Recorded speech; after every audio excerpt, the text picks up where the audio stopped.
오늘은 어버이 주일입니다. 부모에 대한 공경과 부모의 권위가 땅에 떨어진 오늘날 성경은 자녀들이 부모에게 어떻게 공경하라고 말씀하고 있는지 우리는 꼭 알아볼 필요가 있습니다. 세상이 부모님을 공경하지 않는다고 우리도 그런 시류에 휩쓸려 갈 것이 아니라, 또 노인에 대한 존경이 없다고 우리도 그것을 따라가서는 안 됩니다. 세상이 끼치는 영향력에 우리가 그 영향력을 받아서는 안 된다는 거예요. 도리어 우리가 하나님께서 우리에게 주신 이 성경의 말씀을 지키고 순종함으로 세상이 우리에게 영향력을 받도록 해야 하는 것이 우리 그리스도인의 삶입니다. 자녀와 부모의 관계를 어떻게 맺으라고 말씀하고 있는지 바로 오늘 레위기 본문을 통해서 우리 함께 살펴보기 원합니다. 우리가 오늘 읽은 본문을 포함하고 있는 레위기 19장은 하나님께서 이스라엘 백성에게 거룩하게 살아라라고 명령하시면서 주신 여러 계명들이 담겨져 있습니다. 하나님은 거룩하신 분이시기 때문에 그분의 백성들도 거룩해야 한다라고 말씀하십니다. 물론 레위기 전체가 하나님께서 어떻게 거룩할 수 있는지에 대해서 알려주시는 말씀이기는 합니다만, 그 가운데서도 이 19장은 특별한 위치를 차지하고 있습니다. 학자들은 19장을 작은 토라, 즉 작은 율법책이다라고 말합니다. 왜냐하면 이 19장은 10계명의 확장판이기 때문입니다. 모든 율법의 근간이 되는 10계명의 계명들이 바로 오늘 우리가 읽은 이 19장에 전부 다 담겨 있습니다. 화면을 보시면 이렇게 각각의 10계명의 내용이 레위기 19장에 전부 다 담겨 있다는 것을 알 수 있습니다. 또한 각 삶의 자리에서 어떻게 행동해야 하는지 세세하게 말씀하시기 때문에 10계명과 같이 중요하게 이스라엘 백성들이 여기고 그것을 지키기 위해 노력했습니다. 10계명을 지키면 복을 받는 것이 아니라 10계명을 지킬 수 있는 그 삶 자체가 복되다라고 말씀하신 하나님의 말씀을 우리가 기억한다면 오늘 우리가 읽은 레위기 19장도 마찬가지일 겁니다. 하나님께서 거룩하심으로 너희도 거룩하라고 말씀하십니다. 그래서 우리도 그 명령을 따라서 이 계명들을 지키며 살아갑니다. 왜냐하면 우리가 이 계명들을 지키게 될 때 바로 지키는 그 삶 자체가 복된 삶이기 때문입니다. 계명들을 지키는 것은 우리가 복 받으려고 지키는 게 아니에요. 계명을 지킬 수 있다는 그것 자체가 복된 삶이라는 거예요. 예수 그리스도를 믿는 것은 우리가 복을 받으려고 믿는 게 아니에요. 예수를 주로 고백할 수 있는 그것 자체가 하나님께서 우리에게 주신 복이라는 거예요. 맞습니까? 이처럼 우리가 거룩하고 복된 삶을 살 수 있는 비결이 바로 이 19장에 담겨져 있습니다. 그 비결 가운데 첫 번째가 무엇이냐? 19장 3절에서 이렇게 말씀하십니다. 어머니와 아버지를 공경하라 라고 말씀하세요. 이 말씀은 참으로 놀라운 말씀이에요. 두 가지에서 놀랍다라고 이야기할 수 있습니다. 먼저 하나는 하나님의 백성으로서 거룩을 쟁취할 수 있는 것이 제사나 예배나 기도나 하나님과의 관계나 율법 준수 이런 것에 있는 것이 아니라 부모를 잘 공경하라는 것이 거룩의 첫 번째 원리라는 거예요. 십계명에서 제1계명부터 4계명은 하나님 사랑에 관한 것이고 5계명부터 10계명은 이웃 사랑에 관한 것입니다. 이처럼 하나님 사랑이 거룩에 있어서 가장 먼저 나올 만한데 오늘 말씀에서는 그것이 아니라 하나님 사랑보다 부모님 사랑을 더 앞세우고 있다는 거예요. 3절 말씀을 보면 어머니와 아버지를 공경하라. 그 다음에 무엇이 나와요? 모든 안식일을 지키라 라고 말씀하세요. 안식일을 지키는 것은 하나님 사랑이죠. 부모님을 공경하라는 것은 이웃 사랑이에요. 하나님 사랑보다 이웃 사랑, 부모님 사랑이 먼저 나오고 있다는 거예요. 놀라운 일이에요. 우리가 하나님을 사랑한다고 하지만 사실은 어쩌면 그것보다도 앞서서 우리가 부모님을 공경할 줄 아는 것이 거룩의 첫 번째 원리가 된다. 그것은 참으로 놀라운 것이 될 수 있습니다. 또 하나 우리가 이 구절이 놀랍게 바라보아지는 것은 어머니가 아버지보다 앞서서 나온다는 거예요. 성경에서는 중요하다고 여겨지는 인물이 앞서서 언급되기 마련입니다. 예수님을 따라다녔던 12제자 가운데서도 특별히 더 가까웠던, 특별히 더 앞서 있던 제자들이 있죠. 그래서 성경은 이 세 명의 제자를 베드로, 야고보, 요한 이렇게 기록하고 있습니다. 당연히 베드로가 수제자이기 때문에 가장 앞장서서 나오는 것입니다. 철저하게 가부장 사회였던 이 사회에서 아버지, 어머니를 공경하라고 하지 않고 어머니, 아버지를 공경하라 하는 것은 어떤 특별한 의미가 담겨져 있지 않겠습니까? 자, 우리가 여기에 대해서 조금 더 살펴봅시다.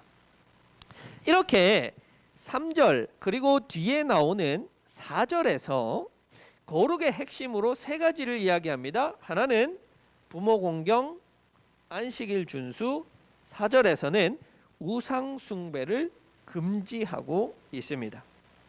그런데 이것이 19장 마지막 부분인 30절에서 32절에서 한 번 더 반복되고 있어요.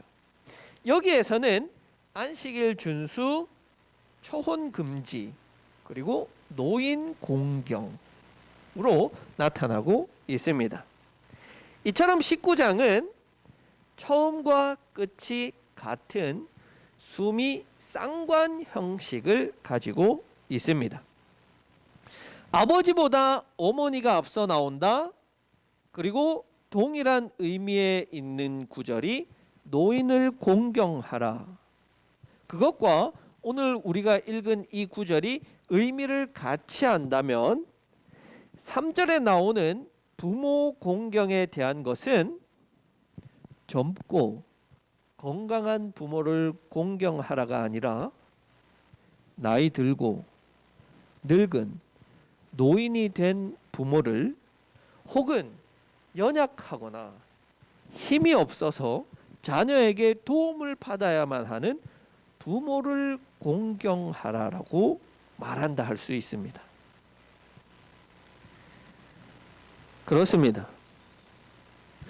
우리가 진정으로 공경해야 할 부모는 젊고 힘이 세고 쌩쌩하고 무엇이든지 할 수 있는 건강한 부모를 가리키는 것은 아닙니다. 물론 그런 부모님에 대해서도 우리가 공경할 수 있어야 합니다. 하지만 오늘 본문에서는 허리가 꼬부라지고 스마트폰을 사용하려고 하면 자녀에게 물어봐야 되고 일을 할 수가 없어서 자녀에게 혹시나 내가 짐이 되지 않을까 걱정하는 그 부모님을 공경하라고 말씀하고 있는 거예요. 이런 부모를 공경할 줄 아는 사람이 거룩을 쟁취할 수 있는 사람이라고 말씀하는 거예요. 이것이야말로 참으로 부모님을 공경하는 태도라고 보여집니다. 어린 자녀들은 엄마와 아빠를 보면 마치 슈퍼맨 같아요. 무엇이든지 할 수 있는 분처럼 보입니다. 그래서 어린아이들에게는 부모님이 마땅히 존경의 대상이에요. 공경의 대상이에요. 어린아이들에게 아버지는 슈퍼맨도 되고 산타 할아버지도 되고 모든 것을 할 수 있는 분처럼 보여요. 집에 고장난 기계가 있으면 뚝딱뚝딱해서 수리도 하고 그 큰 자동차를 운전하기도 하고 모르는 것이 있어서 물어보면 무엇이든지 척척 대답해 줍니다. 엄마도 마찬가지예요. 그런데 이제 자녀가 그런 시기를 지나서 점점 성장하게 되면 부모님은 존경의 대상이 아니라 무시의 대상이 돼버려요.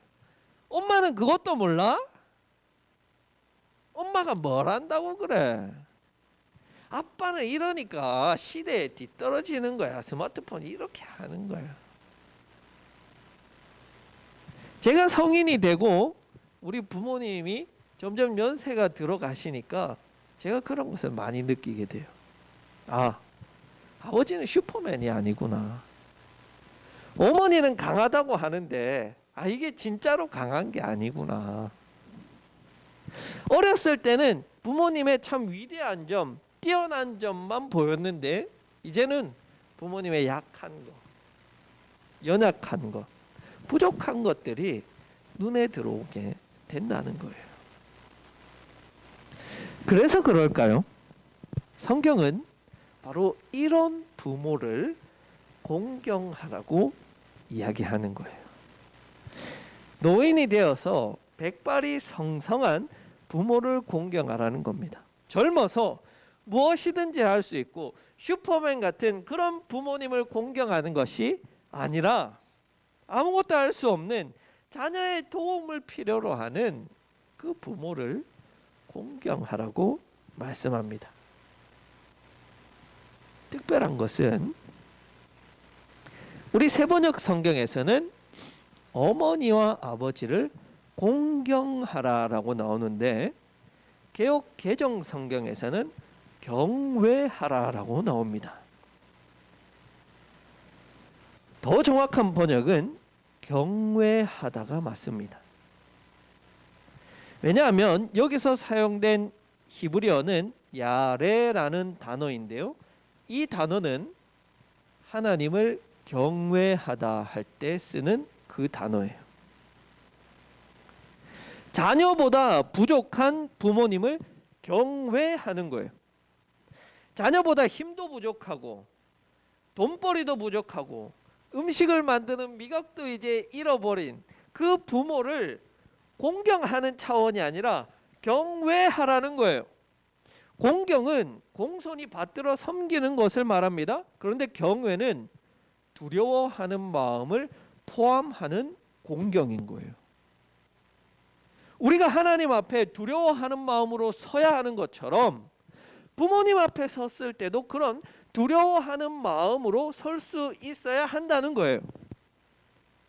언제? 부모님이 늙어서 백발이 성성할 때, 나보다도 힘이 없을 때, 나보다도 연약할 때, 그때도 우리가 그 부모님 앞에 두려워하는 마음으로 설 수 있어야 한다. 우리가 어렸을 때 부모님 앞에 무엇인가 잘못해서 부모님께서 우리를 혼내면 두려워하는 마음으로 그 앞에 서요. 그런데 장성하고 나면 이제는 잘못하고 나서 더 당당합니다.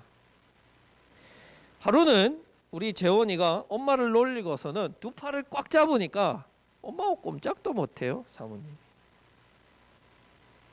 이렇게 자신보다 힘이 없고 연약한 부모 앞에 두려워하는 마음으로 선다는 것은 그 부모를 향한 그 마음, 그 사랑하는 마음, 공경하는 그 마음을 얼마나 가다듬고 가다듬어야 그렇게 설 수 있겠습니까?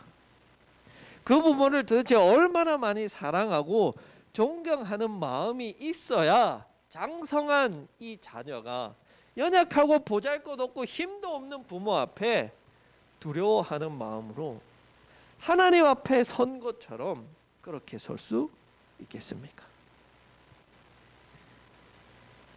마치 하나님 앞에 선 것처럼 부모님 앞에 서라는 거예요. 부모님이 있는 자녀 여러분, 우리가 그렇게 부모님을 대하는 것이 거룩이라고 하나님은 말씀하세요. 무엇을 잘하고 대단하고 뛰어나서 존경하는 것은 우리가 아니라 세상 누구도 할 수 있는 일이에요. 다 그렇게 합니다. 그래서 그것은 성경적 의미에서 공경이 아니에요. 거룩은 다른 거예요. 거룩은 그들과 우리가 다른 거예요. 우리는 그런 세상 사람들이 하는 공경을 하는 이들이 아니에요. 어떻게 달라요? 우리는 도무지 경외할 수 없는, 공경할 만한 것이 없어도, 두려워할 만한 것이 없어도 부모님을 경외하는 거예요. 이렇게 우리가 부모님을 경외할 때 이런 영향력이 세상에 미치게 되면 어떻게 이런 반인륜적이고 폐륜적인 일들이 일어날 수 있겠어요? 사랑하는 모든 자녀 여러분, 부모님을 두려워하고 공경하시기 바랍니다. 눈에 보이는 부모님을 공경하고 경외하고 두려워할 줄 알 때 눈에 보이지 않는 우리의 아버지, 어머니이신 하나님을 두려워하고 경외할 수 있는 겁니다. 반대로 우리 부모님들에게도 자녀들을 대할 때 부탁을 드립니다. 그러면 부모는 경외를 받기 위해서 자식을 두드러 패고 욕하고 학대하고 그렇게 해도 됩니까? 그래도 자녀가 무조건 부모를 경외할 수 있어야 하는 거예요? 오늘 성경은 그것을 이야기하는 걸까요? 또 그렇게 한다고 해서 자녀가 부모를 향해서 경외하는 마음, 두려워하는 마음이 생겨날까요? 아니요. 천만의 말씀이에요.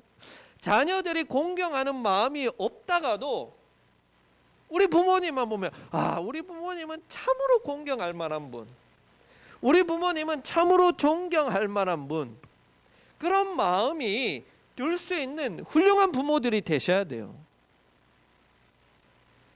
공경을 받을 만한 사람이 되라는 거예요.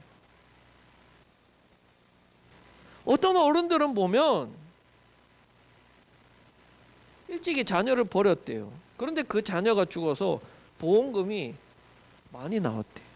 그러니까 이제 나타나서 내가 부모라고 부모 행세를 하는 이들이 있는 것을 우리가 뉴스를 통해서 얼마나 많이 보게 됩니까? 그런 사람을 우리가 부모라 할 수 있고 공경하고 경외받을 만한 사람이라고 할 수 있겠습니까? 그렇지 않아요. 여기 자녀를 둔 모든 부모님들은 자녀들에게 마땅히 공경을 받을 만한, 존경을 받을 만한, 경외를 받을 만한 훌륭한 부모님들이 되어야 합니다. 신앙에서 그렇고요, 성품에서 그렇고요, 행동에 있어서 그렇고요, 말 하나하나 하는 것에 있어서 주의하셔서 우리 자녀들에게 존경받는 부모님이 되셔야 해요. 그러면 세상 부러울 게 없는 사람이 돼요. 자녀에게 공경받는 부모. 자녀가 인정해주는 부모는 세상 모든 것을 다 가진 것보다 더 행복한 부모가 되지 않겠어요? 하나님은 오늘 우리에게 거룩을 요구하시면서 가장 먼저 중요한 것이 부모와 자녀와의 관계다라고 말씀하시는 거예요. 자녀는 마땅히 부모를 공경하되 부모는 자녀에게 공경을 받을 만한 그 삶으로 자신의 인생을 책임져야 한다는 거예요. 가정은 가장 작은 단위의 하나님 나라 공동체입니다. 바로 그 가정이 하나님 나라의 모습을 보여주어야 하는 겁니다. 부모는 자녀를 사랑으로 양육하고 올바른 신앙으로 교육해야 합니다. 자녀는 부모를 마땅히 경외하는 마음으로 공경하고 두려워하는 마음을 가져야 합니다.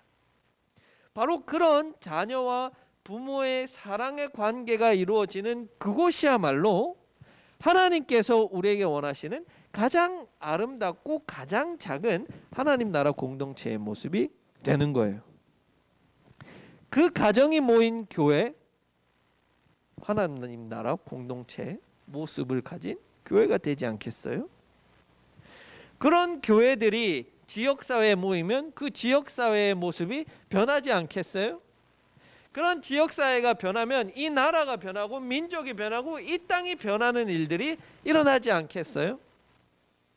그래서 하나님 나라 공동체의 모습, 하나님 나라가 되는 것은 바로 가정에서부터 부모와 자녀가 올바른 관계, 거룩의 관계를 쟁취할 때 일어나는 거예요. 주여 이 땅이 변하기 원합니다. 천만에요. 그렇게 해서 변하지 않아요. 바로 우리의 가정, 부모와 자녀의 관계의 변화, 그 거룩의 그 변화가 우리 각 가정에서부터 일어나야 하는 겁니다. 5월은 가정의 달이라고 합니다. 이 가정의 달을 우리 교회는 각 가정이 하나님 나라 공동체로 만들어가는 그런 날들로 만들어 가시기 바랍니다. 또한 하나님 말씀을 순종으로 행하여서 우리 각자가 거룩으로 세상과는 구별되는 삶을 살아가고 그런 삶에 세상이 영향을 받아서 세상이 변화되는, 그래서 참으로 하나님 나라 공동체의 모습으로 이 땅 가운데 가정들이 세워가는 그런 날들이 되기를 바랍니다. 여러분, 그렇게 되면 우리가 다른 무슨 복을 받아서 좋은 게 아니라 다른 무슨 어떤 복을 받아야 할 이유가 없지 않습니까? 내가 거룩하니 너희도 거룩하라고 말씀하시는 하나님의 말씀을 받들어서 우리 자녀들은 부모님을 마땅히 경외하시기 바랍니다. 그리고 우리 부모님은 자녀를 사랑으로 양육하여서 가장 작은 하나님 나라 공동체부터 하나님 나라 모습을 세워가는 우리 북삼 초대교회 공동체가 되기를 간절히 기원합니다.